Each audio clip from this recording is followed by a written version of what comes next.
Welcome to Helpful Solutions. In this video, we will discuss simple steps to troubleshoot how to fix no sound on Android phone. Let's dive in. The first step you have to follow: check volume and mute settings. Ensure the volume is not muted or set too low. Disable Don't Disturb mode. The second step is to restart your device. A simple reboot can resolve temporary glitches. In the third step, you have to inspect headphone mode. If your phone shows it's in headphone mode without headphones plugged in, gently clean the headphone jack to remove debris. Step 4. Disable Bluetooth. We have to turn off Bluetooth to ensure audio is not routed to another device. Step 5. Test in safe mode.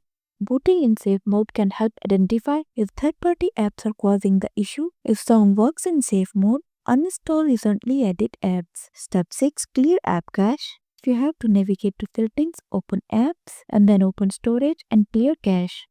Step 7. Check for software updates.